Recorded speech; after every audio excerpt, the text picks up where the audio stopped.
Freudiana Radio, la voz psicoanalítica del mundo.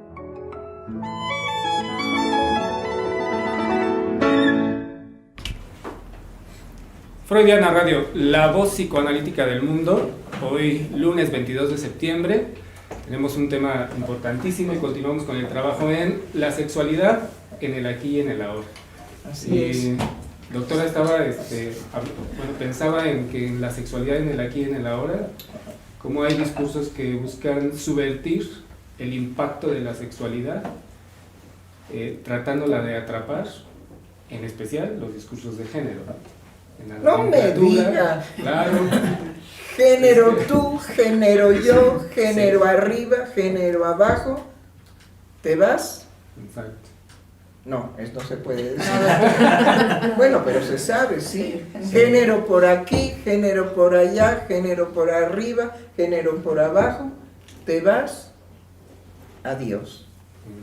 ¿No? No, por favor, que no sean miserables ni absurdos.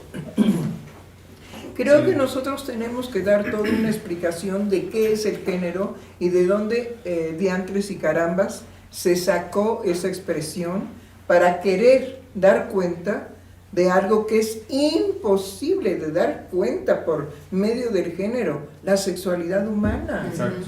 Por favor, pero ¿cómo quieren reducir al género masculino, femenino? Ajá.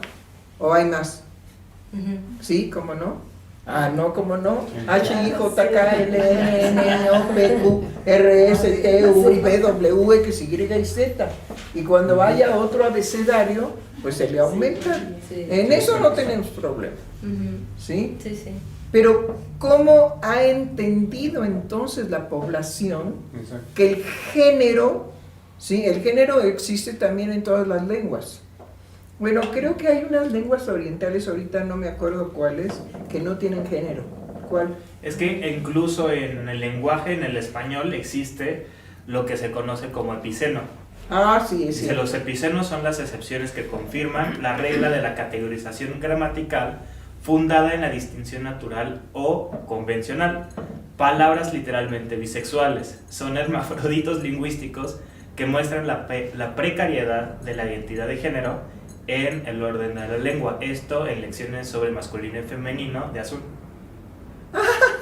Nada menos, a ver, señores de género, ¿sí?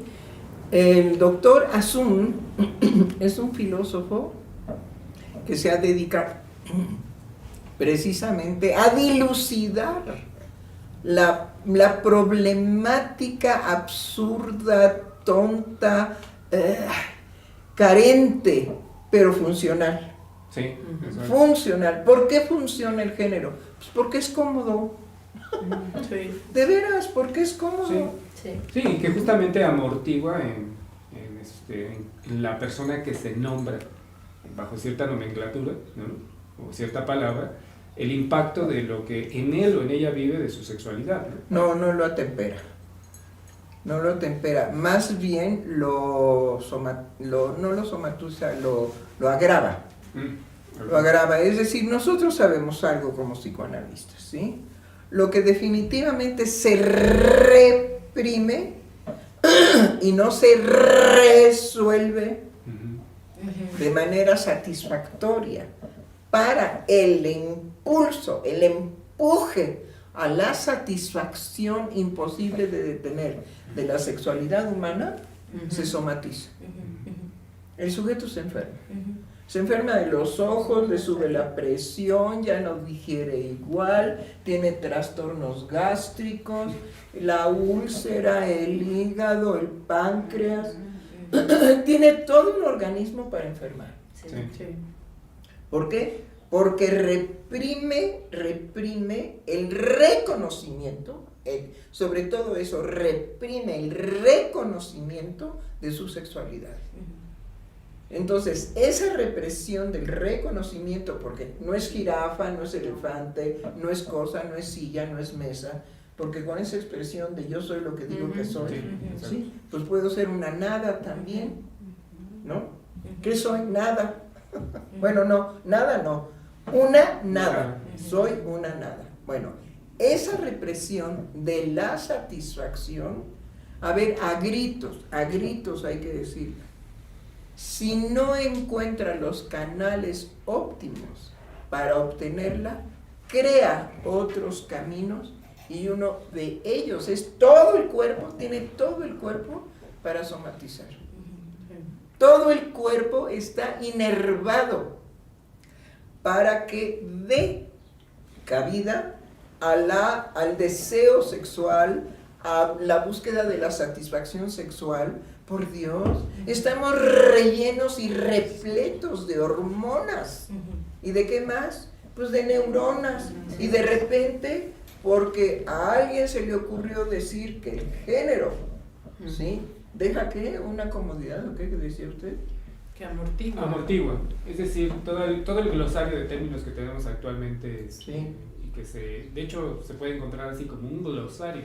Un glosario como parte de términos. las políticas públicas para que todos las personas que pertenecen al gobierno sepan como base ese glosario de términos de la diversidad sexual, ¿no? O de las características sexuales o de la expresión sexual. Oiga, pero están Que peor eso- que los sacerdotes cuando crearon por conveniencia de la iglesia, no me voy a meter en toda la razón por la cual se creó el celibato, ¿sí?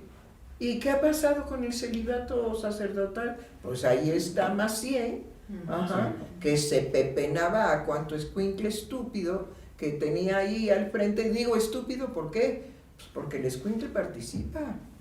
No es así de que, ay, me envolvió, no, me dejé envolver, que no es lo mismo, ¿no? ¿Sí?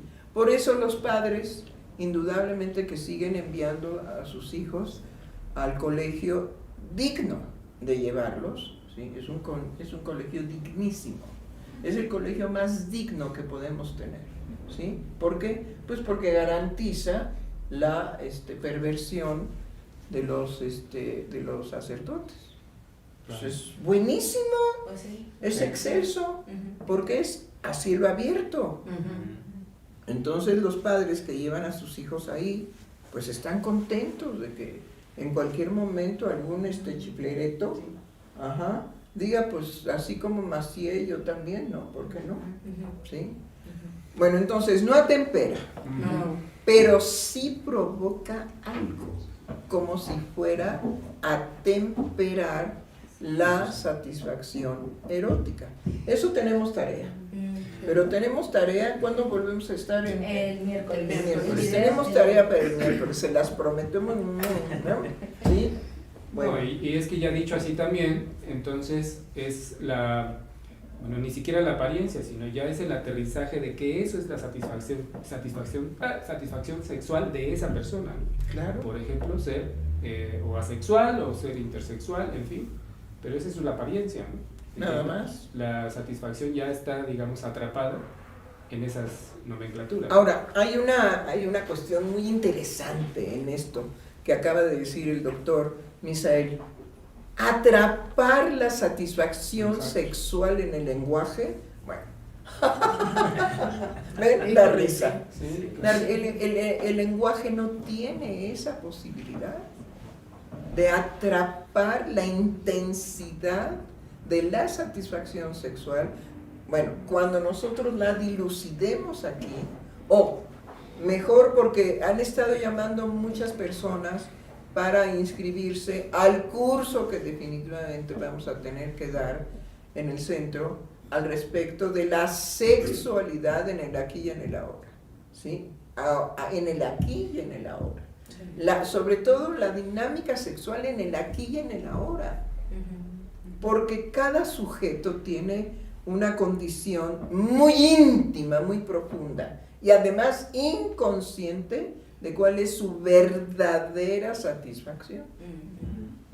Entonces, ya demostraremos cuán difícil es que los sujetos puedan conocer, mucho menos reconocer, o sea, reconocer, primero conocer y luego reconocer, ¿sí?, su verdadera satisfacción sexual. Porque bien puede ser la abstinencia absoluta en relación a una actividad sexual.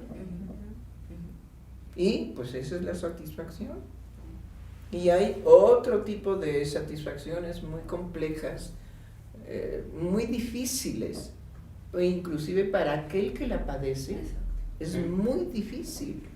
Nosotros hemos estado hablando de que el fetiche es un cierto brillo en la nariz. ¿Cuál? Pues el que el sujeto es capaz de mirar, no de ver, de mirar. Por eso se excita, por eso se anima, por eso va en pos de un cierto brillo en la nariz. Bueno, imagínense, si esa es una satisfacción erótica y es fetichista, imagínense nada más lo complejo que es, ¿sí?, la verdad en relación a la satisfacción. Entonces, no sé bien a bien, sería bueno estudiar más a fondo, Sí. más a fondo me lo digo a mí, ¿sí? Esto que usted dice de atemperar. Sí, yo me fui en esa línea justamente porque cuando escucho, por ejemplo, a los universitarios hablar desde los discursos de género, Sí. me da esa impresión. Ah, ok. Pero, ya que usted me llevó por otro camino, lo que se va a reprimir y que va a tomar inmediatamente para manifestarse el cuerpo. Entonces me llevó a pensar en todas las manifestaciones actuales de las que padecen los universitarios, ¿no? ¿Cómo cuáles? Primero que nada son burros. Mira, sí. No, sí. Sí, porque Pero ser burro tiene que ver con una satisfacción erótica. exacto, sí. Sí, y es que sí me hablan de una dificultad de comprender lo que leen o de sostener, por ejemplo, la atención en su lectura por mucho tiempo, ¿no? Ya casi no leen, por eso me reí también. Las migrañas. Entonces son burros incultos. Sí. ¿Por qué? Pues porque ser inculto es otra forma de satisfacción. Yo no leo, yo no quiero saber, a mí me importa un cuerno, en fin. Sí, migrañas, pero ahorita caigo en la cuenta de cómo prevalecen los estados elevados de angustia. Ah, no, eso sí es muy delicado. Eh, Ahí sí yo me detengo. Ahí sí yo no puedo llevar esto a una expresión cómica. No. ujú. La angustia es un sentimiento suicida. Nada más eso les digo. La angustia es un sentir, es una vivencia suicida. Cuando el sujeto entra en una situación angustiosa, bueno, los psiquiatras tienen sus medicamentos Sí, exacto. no para resolver la angustia, sino para que el sujeto se inhiba por medio del medicamento y no se suicide. Y que lo pueda pasar el medicamento a un estado más manejable. Pero si la angustia tiene una razón para ese sujeto, surge y surge y surge y surge. Nada de que el medicamento la puede resolver. No, es un apaciguamiento, pero no la cura.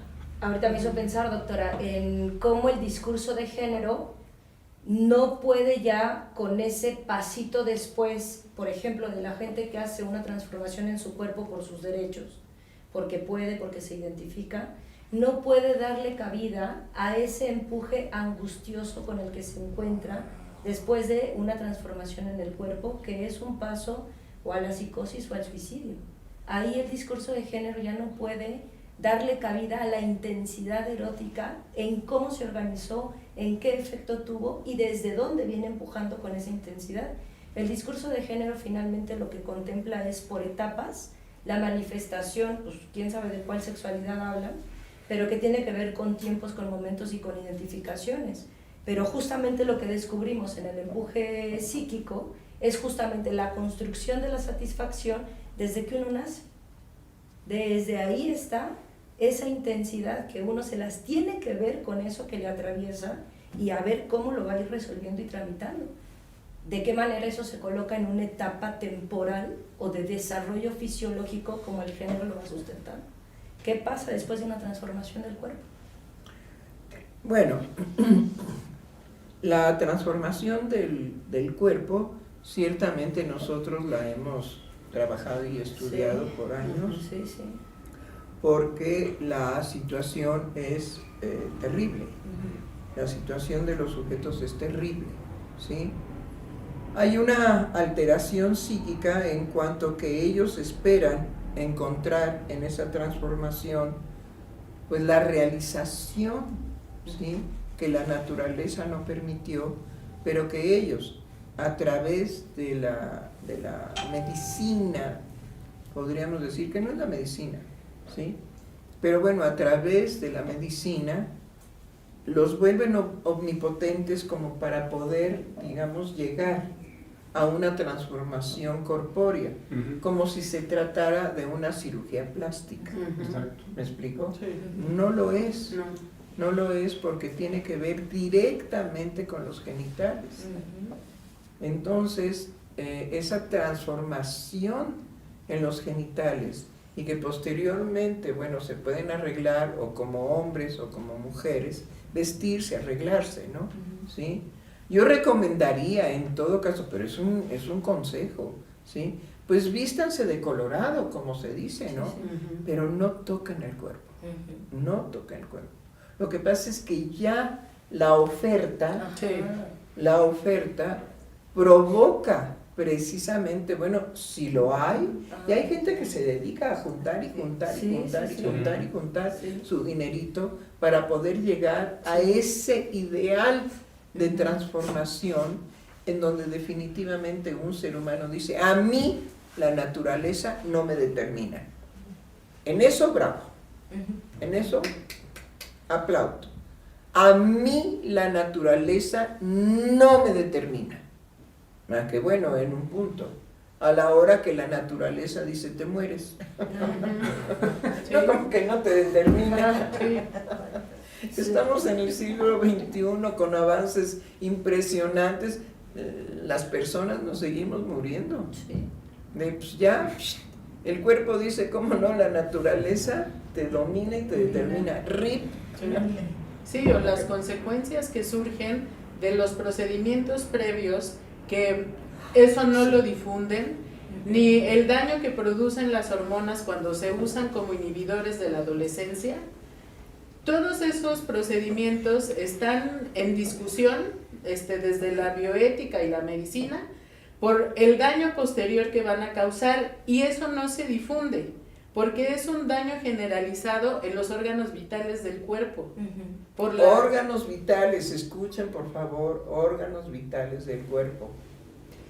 Y que cuando se llevan a cabo las operaciones no son reversibles, sobre todo en el caso de los hombres. Principalmente.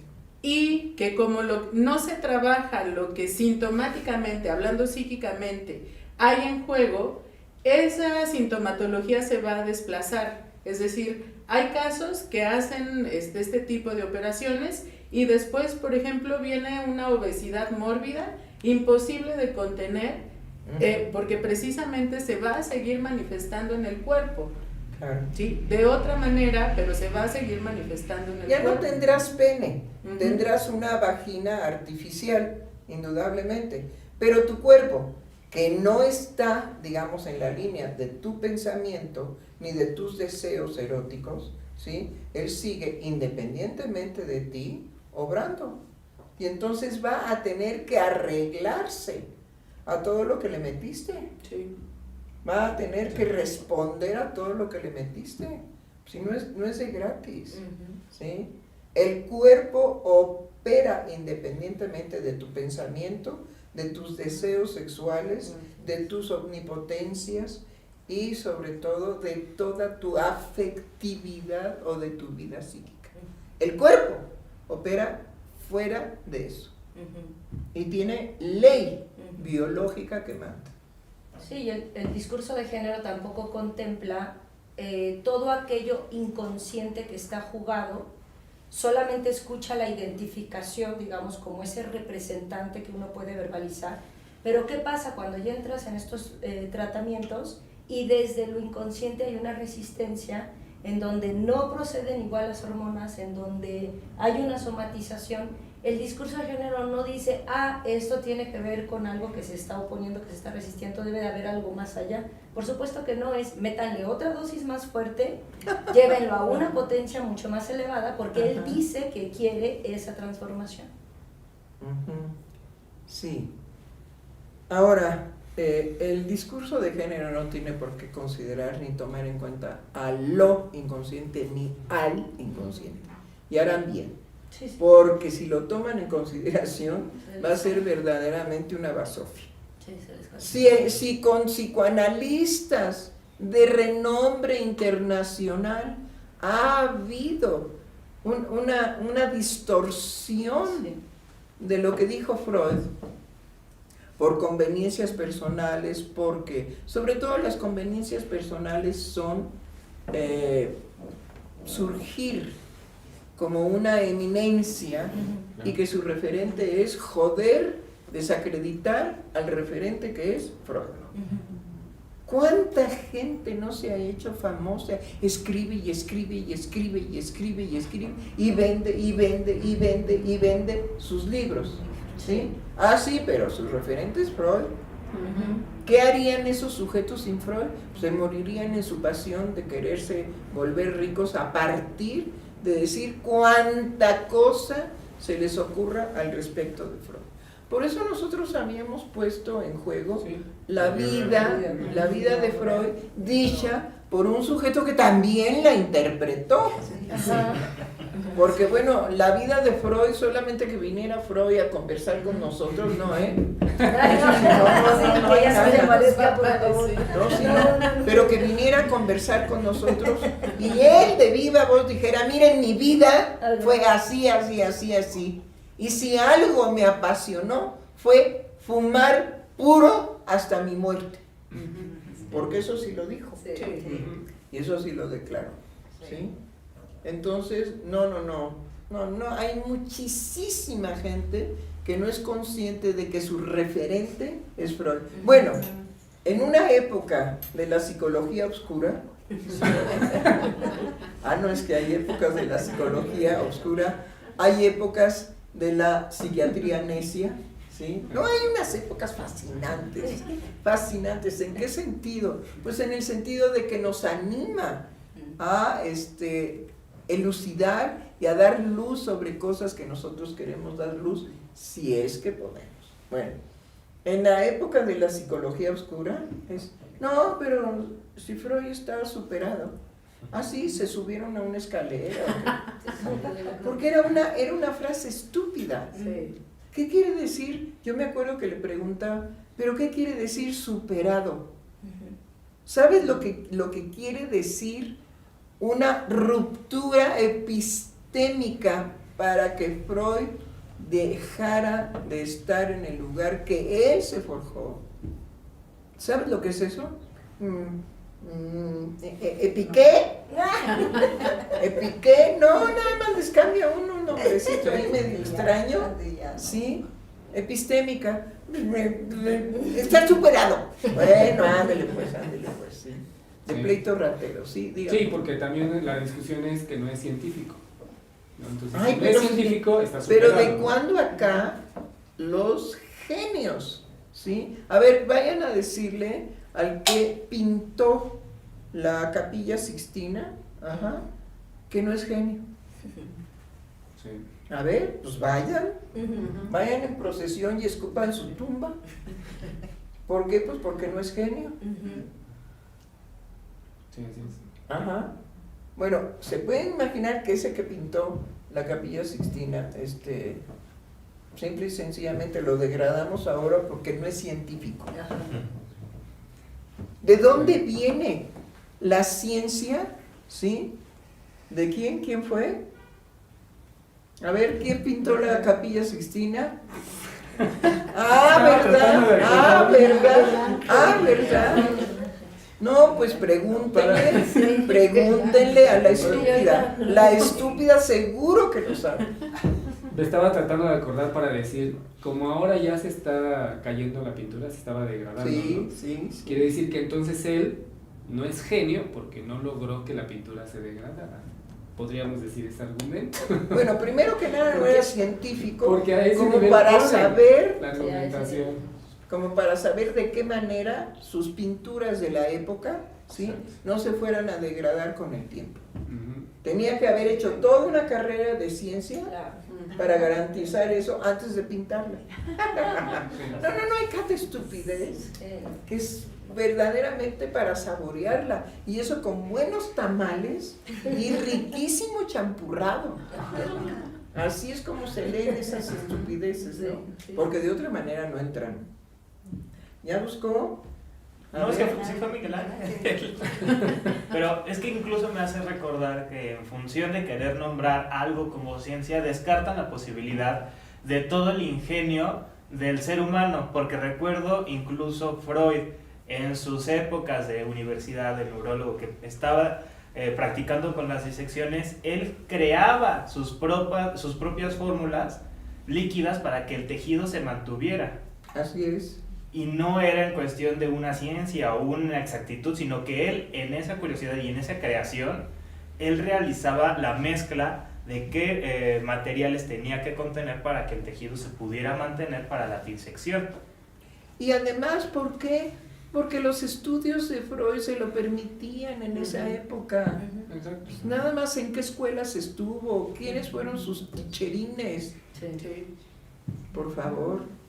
Pero aparte está, digamos, la genialidad de Freud. Sí. Para decir, yo necesito esto y yo invento de qué manera lo llevo a cabo, ¿sí? No, ahora verdaderamente nos hemos vuelto tontos. Sí. ¿En qué sentido? No hay respuesta a... ¿Cómo que no? La genio ahora, la genio de los genios es la estúpida, que es estúpida porque no es inteligencia. Entonces cuando a mí me dijeron, es que es inteligencia, no es inteligencia, ¿sí? Una inteligencia es otra cosa. Entonces, ¿cómo la podremos llamar? La tonta, la estúpida, la animosa, la inquietante, La inquietante.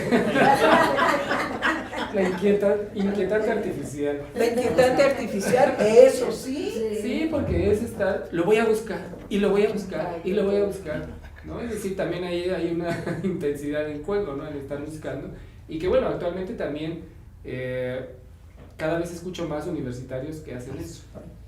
Me dicen que conversan, o sea, que tienen una conversación con Genial.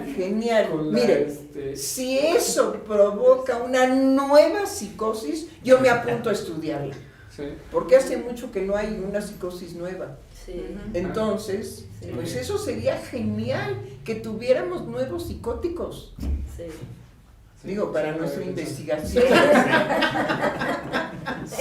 Síganle, platiquen con la... Inquietante. Como no es inteligencia, El algoritmo. la inquieta, ¿sí? Además, qué triste cuando ahorita nuestro colega dijo con el algoritmo. Sí. Híjole, qué pena, qué pena. ¿Hasta dónde el ser humano puede llegar en su tristeza, en su soledad actual? Porque ¿qué es lo que es triste de nuestra época? Los jóvenes están deprimidos. Los jóvenes están en una experiencia de vacío. Sí. Muy grande, muy grande. Entonces, pues han llegado a platicar con un algoritmo. Sí.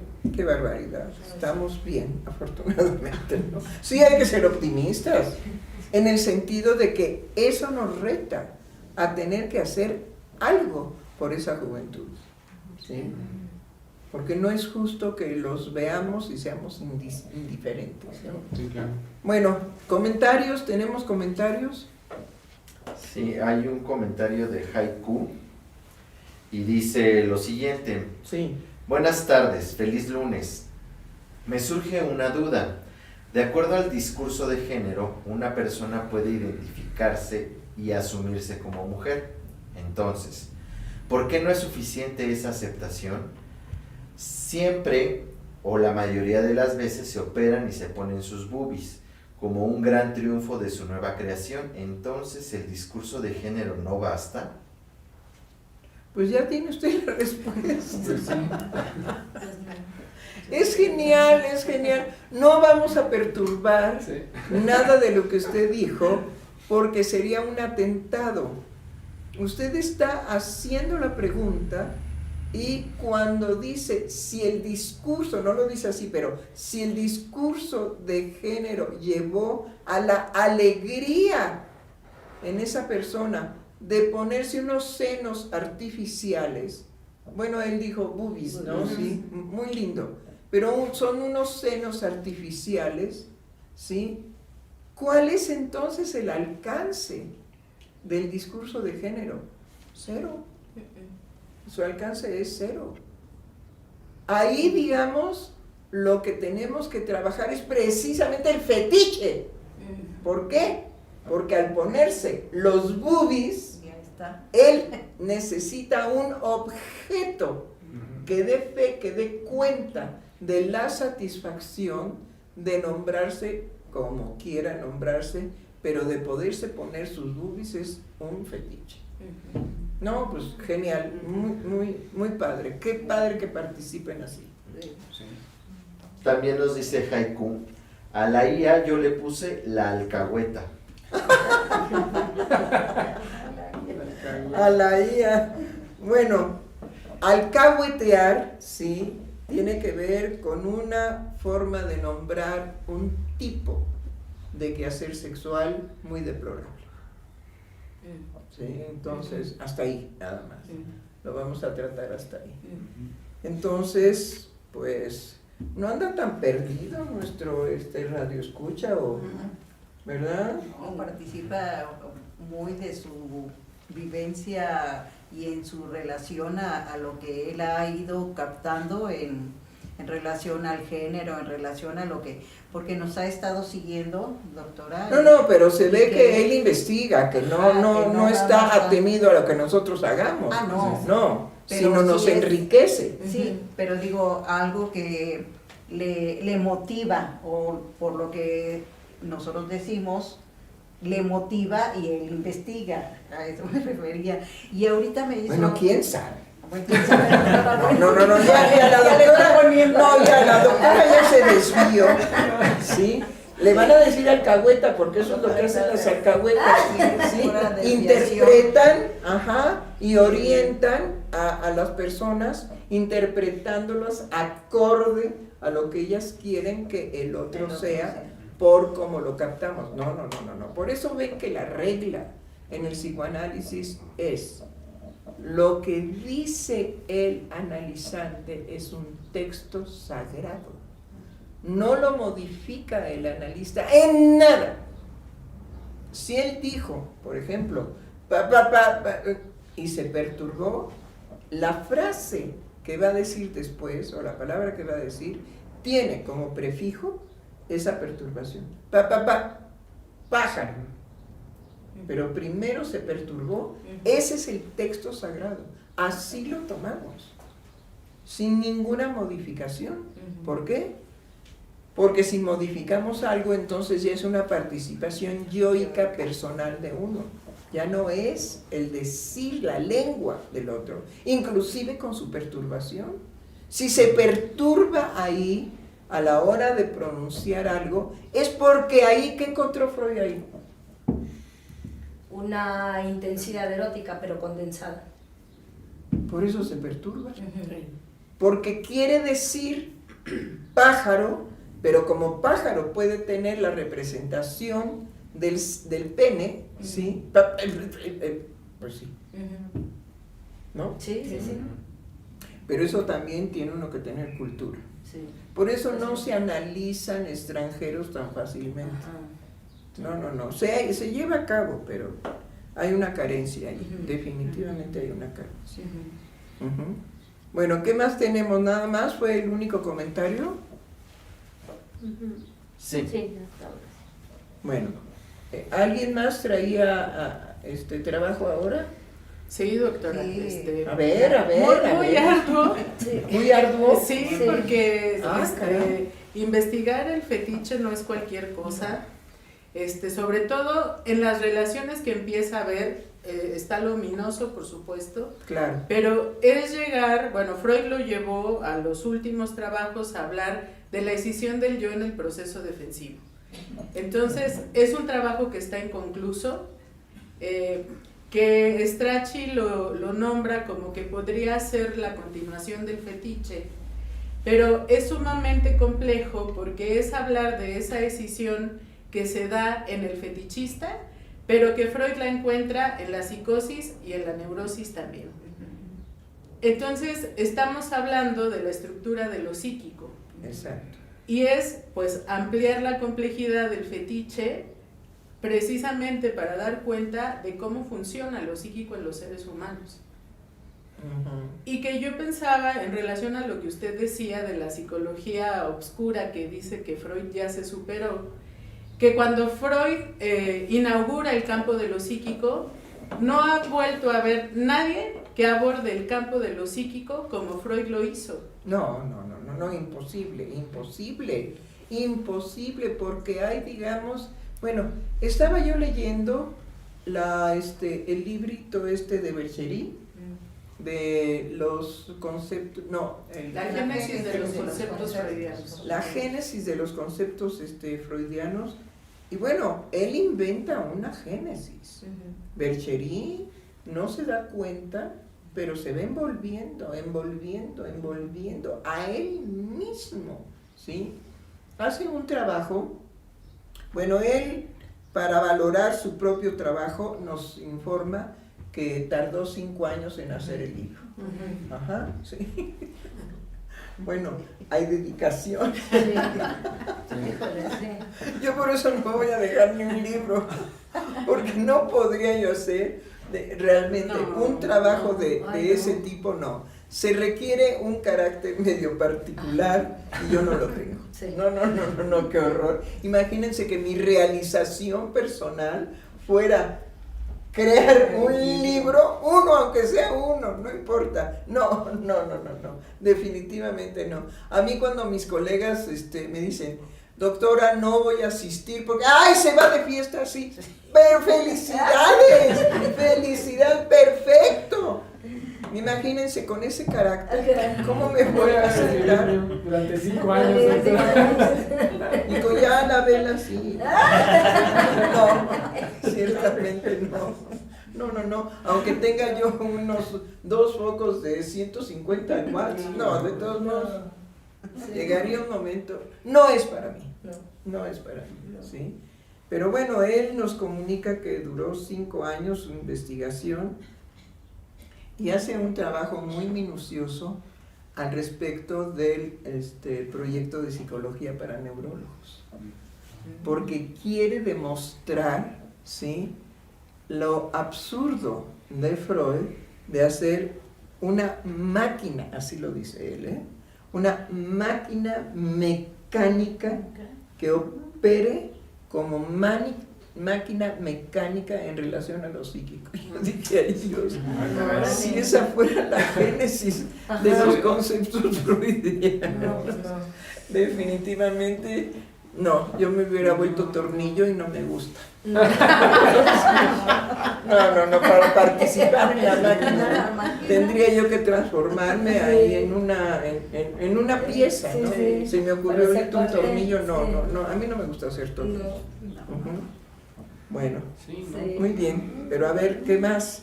Entonces la escisión del yo, indudablemente que hay una cosa fascinante en Freud.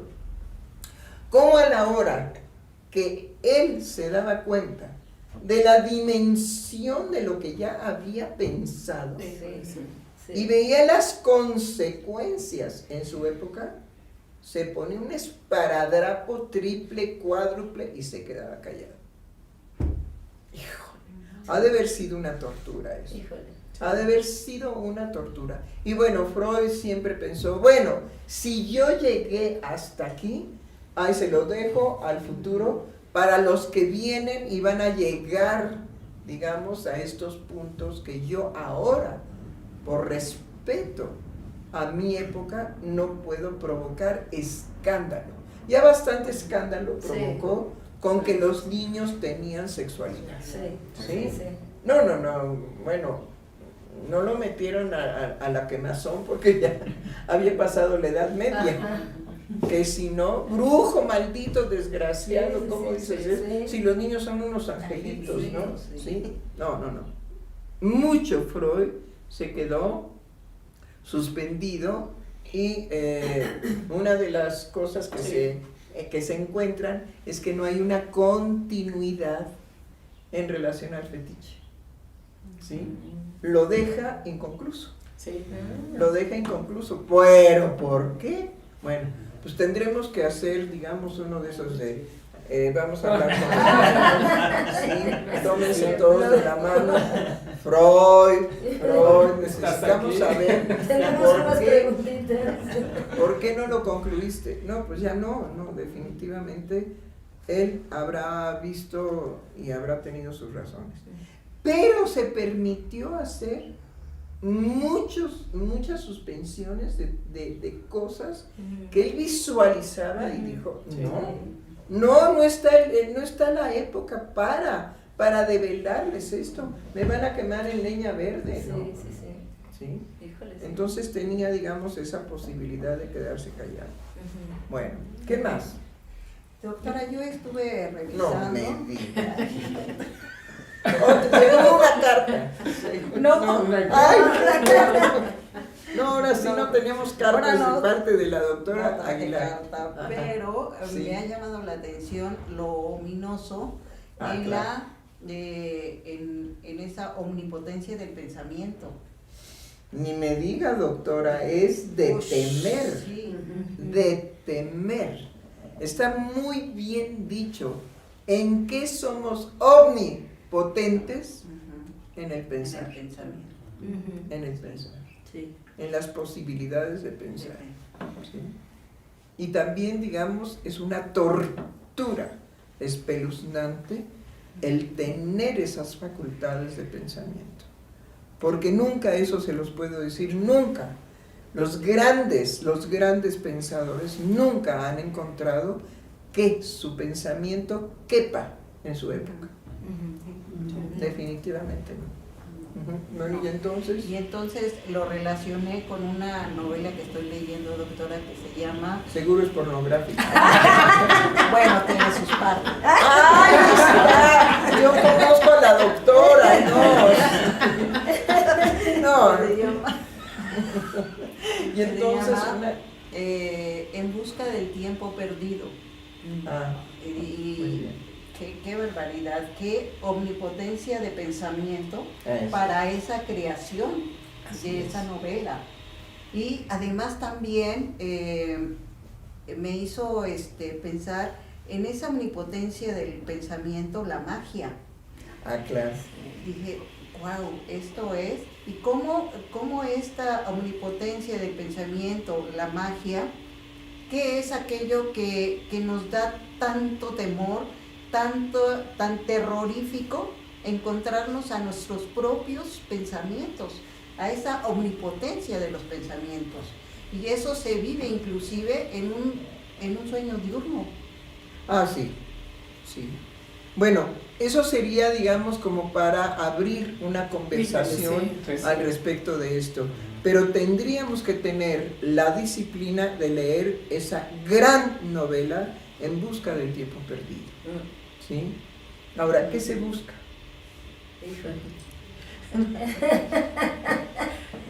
Porque el título no da cuenta de algo que es una vivencia del creador de la novela, ¿sí? Y si la nombró así, es precisamente porque en él era vida, ¿sí? No era, digamos, un titulucho ahí que encontró medio intrigante, fascinante, no va por ahí. Es algo que lo empujó a escribir y a nombrar así.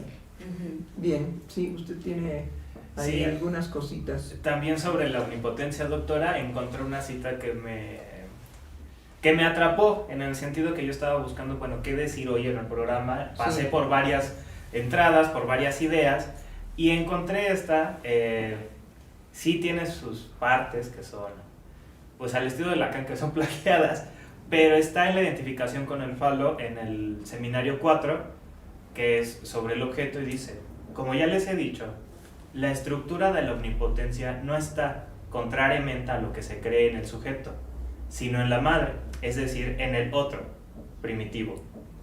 Quien es omnipotente es el otro, pero tras esta omnipotencia se encuentra la falta última, de la que se halla suspendida su potencia. Y es justo en esa relación también con el fetiche, que también Freud lo relató muy bien en el artículo del fetiche, en esa escisión en donde en uno de los casos que él presenta, sí, de este varón que mantiene vivo en la fantasía al padre, pero en la realidad lo puede sostener muerto. Y es en esa escisión en donde se mantienen las dos circunstancias, en esa omnipotencia, pero que no viene del sujeto, sino viene de la omnipotencia que percibió en el otro, que se vio coartado. Es verdaderamente bello. Ahora, dijo, bueno, en el estilo plagiario de Lacan, ¿a quién se lo plagió? Es que es la idea de Freud, doctora. ¿Cómo? Es la idea de Freud. Sí. Eso, y creo que es plagio, sí, pero tiene un rasgo, por eso dije, un rasgo muy particular de Lacan, porque Lacan lo pone fehacientemente al inicio de su seminario. Dice, las líneas que yo voy a seguir, sí es mi propia creación, pero freudianamente es 3 ensayos de teoría sexual, claro, y el artículo del fetiche.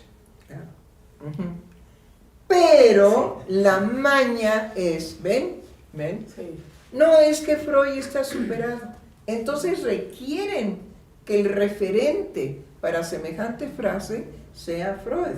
Ahora bien, el otro se hace famoso porque nombra a Freud. Pero lo genial de Lacan, y gracias a esa frase tenemos actividad freudiana en nuestro siglo, es el retorno a Freud.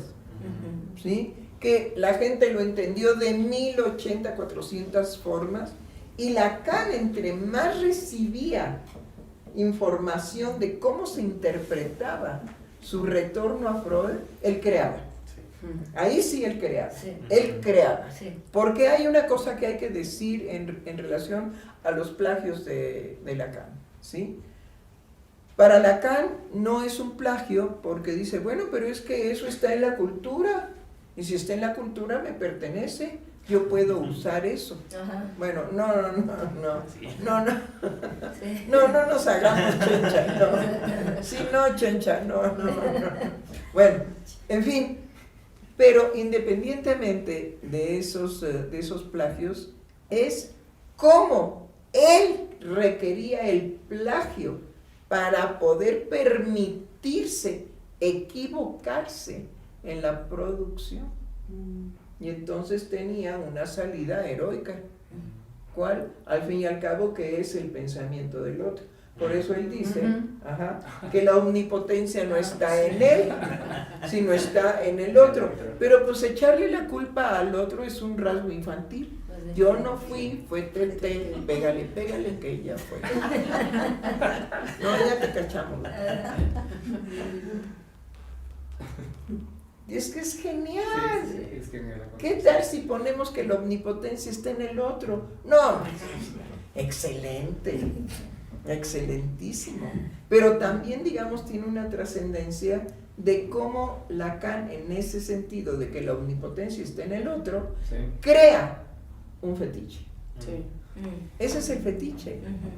El fetiche es poner mi omnipotencia en el otro. Pero eso se hace en una tirada de tarot. Sí. En la magia. Ajá. Sí. Sí. Bueno, sí, me están haciendo una indicación. Tenemos más comentarios de Alma Flowers. Dice, ¡ay, qué linda! ¿Dónde andaba? Un abrazo con cariño a mis queridos doctores. Igualmente. Dice, a mí me asombra cada vez más justo eso.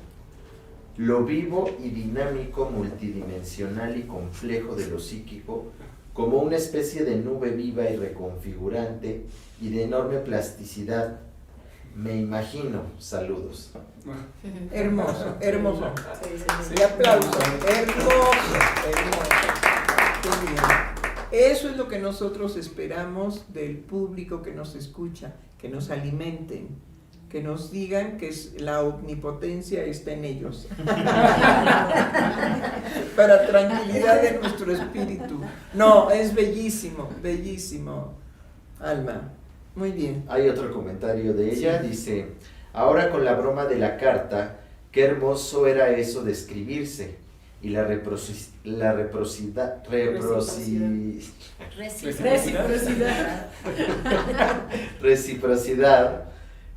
de recibir la sorpresa de una carta, como un universo en el que recibo al otro. Qué bello era eso de cartearse con otro. Sí. Uy, sí, ya no, empezando porque ya del amor ya no se habla. Porque si se habla de cartas de amor que nuestro destino unió, ¿sí? La cantaba Pedro Infante, divino esa canción. Bueno, ya nadie habla del amor porque si no se siente ridículo. ¿Sí? Hay que hablar de otras cosas. ¿De qué cosas? De las cosas más intrascendentes y vacías. Eso es una pena, es una tristeza. Porque hubo las conversaciones trascendentes en los cafetines, no solamente de París, que es lo más representativo, pero también aquí en México. Sí, aquí en México. Aquí en México.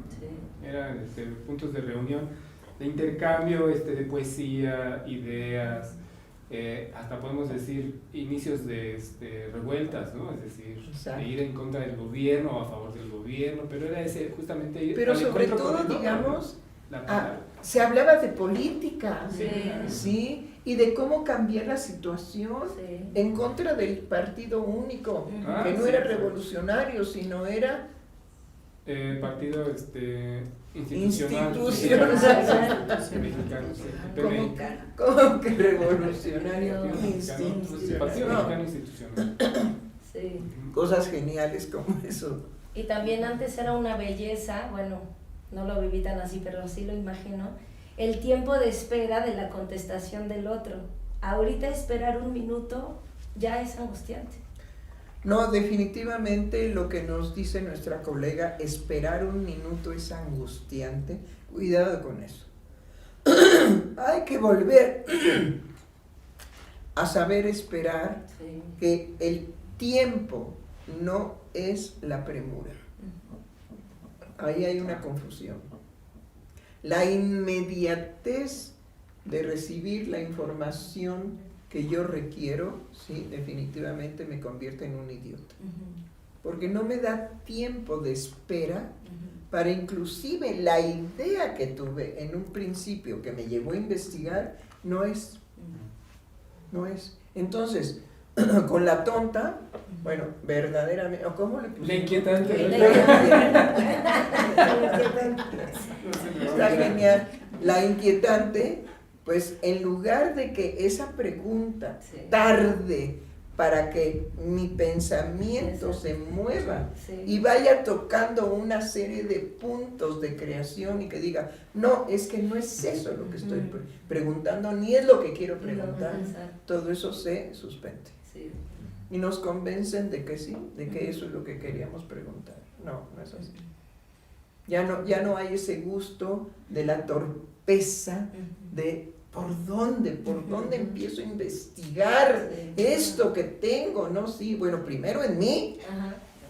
Ya no, eso ya no se hace. ¿Y bien? Sí, creo que el valor de justamente de estos programas y de sostener el discurso psicoanalítico en la vivencia, que es la dirección del Centro de Investigación y Estudios Lacanianos, me parece que eso tiene un valor para la sociedad mexicana, para la humanidad, para lo que se presenta hoy en día.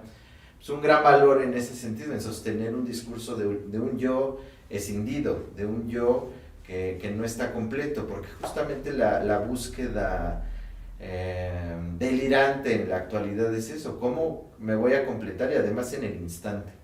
Ajá. ¿Cómo no voy a pasar por esa falta? ¿Cómo no voy a pasar por ese estado de angustia? Ajá. Hay una cosa genial en lo que nos está diciendo nuestro colega, ¿sí?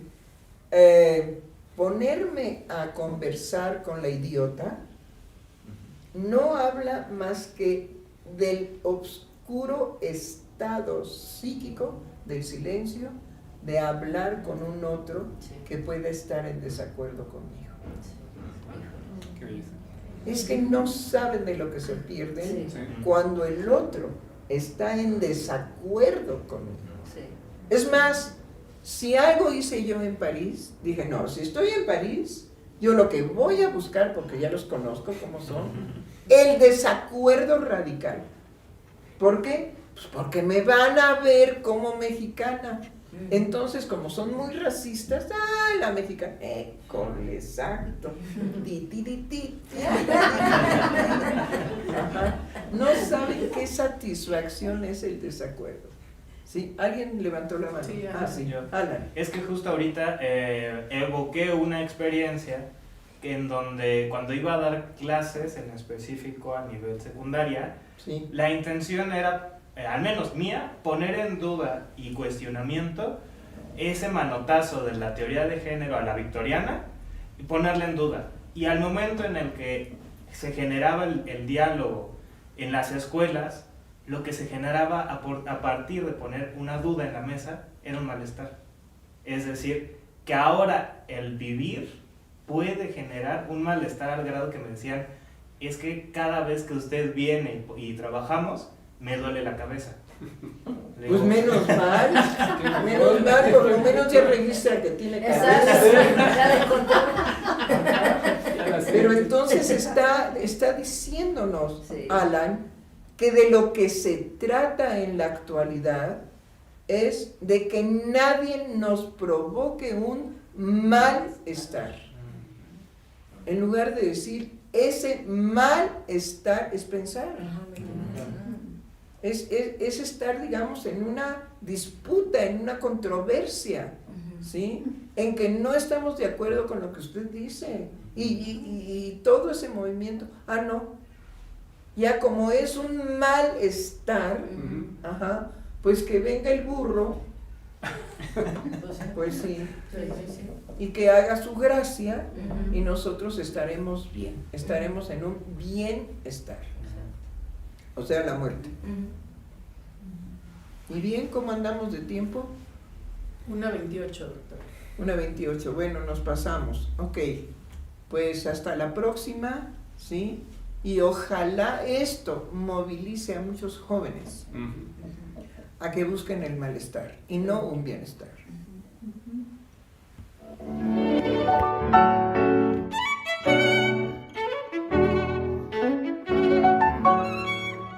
Freudiana Radio, la voz psicoanalítica del mundo.